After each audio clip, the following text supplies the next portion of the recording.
Muy bien, Carmen. Como habíamos comentado, la bolsa de valores de Tokio se desplomó. ¿Cuánto dices? 12.8%. 12 puntos. Eso no ocurría desde 1987. Y eso ha traído unas repercusiones en todas las bolsas de Asia e inclusive ha llegado a Wall Street y se teme que pueda causar algún terremoto en todo el mundo. Por eso hemos invitado a Steve Ocampo, experto en finanzas, economista, gerente general de S4 Consultoría. ¿Qué tal, Steve? ¿Cómo estás? Bienvenido de nuevo al programa. Buenas noches, Ricardo, Carmen. No, siempre encantado acá de estar con ustedes. Y bueno, esta vez nos tocó un lunes negro. Un lunes negro en el mercado asiático. Y la verdad que la semana pasada hubieron varias noticias económicas que comenzaron a dar luces para este lunes negro.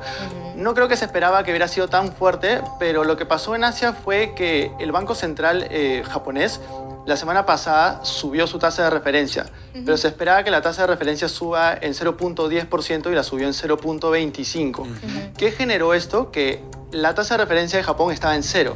¿Qué quiere decir? Que uno podía tomar préstamos a cero costo y que usabas con este dinero que lo tomabas prestado en Japón, lo cambiabas a dólares y lo invertías en el mercado global de inversiones. Entonces, al encarecerse el costo del dinero japonés, ha comenzado a romper y a subir los costos de financiamiento y por eso ahora la gente ya no puede cubrir lo que se llama la cuenta margen. ¿Qué quiere decir? Que ahora te piden más dinero para poder tomar tu préstamo en yenes y por eso han comenzado a salir a vender. Y la hora de venta fue tan masiva que generó esta caída de casi 12.5% en Japón, lo cual también en Estados Unidos tuvieron las noticias de la semana pasada con el Banco Central. Ahí vamos con calma y por paso. Sí, porque la verdad que ha pasado un montón de cosas. Es importante explicar también esa ola de pánico, de incertidumbre que se genera por reportes internos desde los Estados Unidos. Estamos hablando de una tasa de desempleo, estamos hablando también de lo que significó otro reporte, tengo entendido, de agricultura, de puestos de trabajo, etcétera. Pero lo cierto es que esa especulación, esa sombra de recesión en los Estados Unidos generó también incertidumbre en los mercados bursátiles. ¿Cuál es el impacto, es decir, la conexión entre los Estados Unidos y lo que ha ocurrido en Japón? Tú ya has explicado lo que ha pasado de forma doméstica en Japón, pero muchos economistas están diciendo que esa ola de incertidumbre viene generado de los Estados Unidos y que, claro, el mercado bursátil de Japón fue el más afectado. También fue afectado Hong Kong, Shenzhen, Shanghái y también Taiwán, por ejemplo, con el TAIEX que tuvo una caída de hasta de 5 puntos, me parece. Entonces ahí vemos como un efecto dominó. Nadie se salvó. Y los mercados bursátiles también en la región, nuestra bolsa de valores de Lima también cayó en 2 puntos, me parece, en un dígito. Argentina, Chile también tuvo caídas, por ahí alguno que se pudo mantener fue Brasil, pero lo cierto es que esto generó una ola. A ver, explícanos la génesis, lo que está pasando en Estados Unidos. Sí, mira, la verdad que nada de esto es información nueva per se. Lo que sí pasó es que Japón sorprendió siendo más agresivo con la restricción de su política monetaria. Y eso, sumado a que Estados Unidos, coincidentemente, la semana pasada sacó cifras de desempleo en 4.3% cuando se había estado en desempleo de 3.7%. Esas cifras de 4.3%, que en absoluto son bajas, en realidad son bien bajas, no se veían desde el 2021. Eso sumado que en el Medio Oriente también hemos tenido intensificación entre lo de Irán, Israel, Ucrania y Rusia, porque de nuevo le están financiando a Ucrania. ¿Y qué quiere decir eso? Que mientras que Ucrania sigue teniendo más dinero para financiar más larga la guerra, ese problema no va a ser resuelto. Entonces tienes tensiones por el Medio Oriente, tienes lo de Estados Unidos. Encima de Estados Unidos ahora tienes una variable nueva, que Biden se retiró de su candidatura y Kamala entrando, esa incertidumbre genera más pánico aún porque ya se tenía una certeza de que Trump iba a ser el virtual presidente, porque digamos, el margen que había en las encuestas era muy grande, era como de 20 puntos en realidad, y ahora los últimos márgenes dan a Kamala más o menos en un punto porcentual. Con el margen de error no se sabe, pero eso genera incertidumbre y miedos. Súmale que los estados, digamos, las compañías americanas también no han estado reportando de la manera que uno hubiera esperado, sobre todo las compañías de inteligencia artificial, la de los chips. Se filtró el fin de semana que los chips que iban a ser entregados en las próximas semanas salieron mal diseñados y eso se va a demorar unas 3-4 semanas. Súmale que el inversionista más grande del mundo salió su reporte el fin de semana que ha estado vendiendo billones de dólares y ahora está acumulando caja.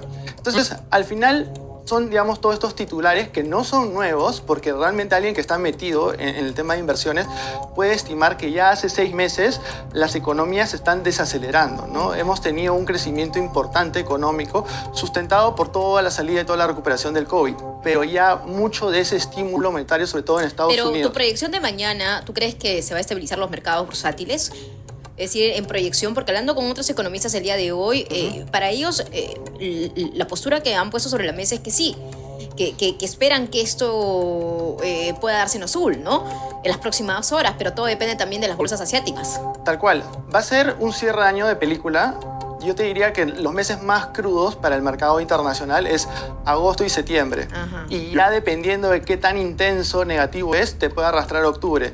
Teniendo las elecciones de Estados Unidos en noviembre y nuevamente con la incertidumbre de Kamala y todo lo que se está acumulando en el mundo, sí es probable que de repente el corto plazo, que nosotros le llamamos 1 a 2 meses, pueda seguir inestable a la baja, pero el escenario aún se mantiene que va a ser un cierre de año positivo. Ya. Ahora, también veníamos de un 15% en la renta variable internacional y Ya. lo que hemos caído nos ponen un 8% aún de ganancia. Entonces, lo que se dice es que los inversionistas más grandes están siendo más cautos en este momento y tomando las ganancias de lo que se ha visto en el año. Ahora, ¿cuánto va a repercutir, ya que has mencionado Estados Unidos, no es tu especialidad, pero digamos, te pido una opinión como economista, el asunto económico en Estados Unidos, en las elecciones norteamericanas? ¿Por qué? Porque, por ejemplo, habíamos dicho que se ha hecho saber que el desempleo subió 4%, 4 y pico por ciento. Los americanos dicen que es una mala noticia. Es una mala noticia en el periodo Biden-Kamala. Claro. ¿No? Y si, digamos, esta congestión de la bolsa, todo este tumulto arrastra a las demás bolsas, como tú dices, hasta septiembre, ¿no? Agosto, septiembre, octubre incluso, y afecta también a Estados Unidos, la responsabilidad que van a ver es la responsabilidad de la administración Biden, no de Trump. Entonces, ¿tú crees que eso pueda influir en las elecciones norteamericanas en contra de la heredera de Biden, que es Kamala Harris, y a favor de Trump, que se presenta de nuevo, pero que no ha tenido que ver con digamos, este infortunio económico actual? Totalmente. Es más, hoy día salió a declarar y anunció y dijo, no, todo esto está pasando por la inestabilidad que ha generado el ingreso de Kamala a su contienda. Ahora, para Trump es un reto importante porque incluso los debates que estaban pactados para septiembre ya han sido cancelados bajo el argumento de que, oye, yo no había pactado con Kamala, había pactado con Biden. Entonces, para Trump sí es un reto importante cómo competir contra Kamala, porque Kamala tiene la carta de la juventud, ¿no? Que antes, digamos, eso no... No la tenía Biden. Exactamente, ¿no? Entonces, ahora hay una alta incertidumbre, pero también el electo inmigrante es algo de la campaña importante de Trump y lo tiene Kamala a su favor, ¿no? Kamala tiene a su favor que también es mujer. Entonces, tiene varios puntos que políticamente en Estados Unidos lo puede explotar y sí puede eso jugar en contra del mercado. ¿Por qué? Porque básicamente lo que nosotros teníamos hasta hace una semana y media es que con Trump sabíamos cuál es el riesgo. Seguramente iba a haber mayor inflación por temas de subidas de tarifas comerciales, unas tensiones mayores geopolíticas, pero lo teníamos claro.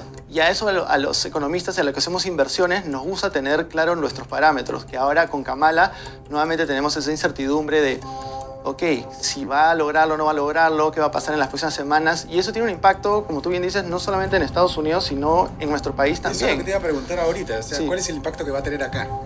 Mira, lo vamos a ver en el tipo de cambio, en el efecto de las tasas de interés, posiblemente también lo podamos ver en el tema de expectativas inflacionarias. Las materias primas también, recordemos que nosotros como región de América Latina, pues prácticamente las inversiones en materias primas es algo muy importante, es sustancial y ahí también va a haber el efecto. Ahora, yo tengo una pregunta con respecto, más allá de lo político, porque el componente político es importantísimo, pero aquí puede también entrar a tallar la FED, la Reserva Federal. Puede darse una convocatoria de emergencia para bajar las tasas de interés, y esto es muy importante. Puede sonar a chino, pero es muy importante porque depende de esa política económica para dar un respiro también a los inversionistas y un respiro también al pueblo estadounidense, porque todo lo que pasa en Estados Unidos repercute en la región y en todo el mundo, como lo hemos visto. Es correcto, o sea, digamos, Powell, que es el jefe del BCR de Estados Unidos, Claro. tuvo en su última conferencia, dijo, yo no veo aún un deterioro significativo para bajar la tasa, ¿no? Y eso aludiendo que, oye, ya se acerca septiembre, todo el mundo esperaba que en septiembre comiences a bajar la tasa. Ajá. Entonces, eso, con mala suerte, al día siguiente se publican datos económicos de desempleo y actividad manufacturera que salió por debajo de lo esperado. Eso generó el primer miedo en los mercados y sumado con lo que vimos el fin de semana.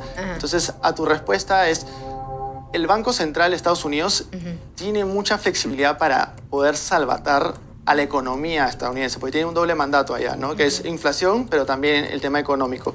Si es que hubiese el sustento real, yo creo que sí lo haría, pero nuevamente estamos hablando de un desempleo de 4.3%, una desaceleración que se ve en indicadores líderes aún ligera, ¿no? Entonces, yo creo que los riesgos de recesión, que los venimos hablando hace 6 meses particularmente, sí están, pero están más de cara hacia un 2025, ¿no? Correcto. Entonces, por eso les digo, la volatilidad que podamos ver en septiembre, octubre, hay que manejarlo con calma y con una buena asesoría, porque puede ser más una oportunidad que un pánico de, oye, simplemente vendo todo y me voy a mi casa y lo pongo debajo del colchón. No. Claro. Bueno, nos faltó tiempo porque también era interesante abordar el tema de las criptomonedas, ¿no? Así es, pero bueno, en otra ocasión, porque ya nos dio la hora. Le agradecemos mucho a Steve Ocampo. Muchas gracias, Steve. No, gracias economista, gerente general de S4 Consultoría. Y Carmen, no hay tiempo para más, lamentablemente. Lamentablemente, nos vemos el día de mañana martes. Así es. Chao.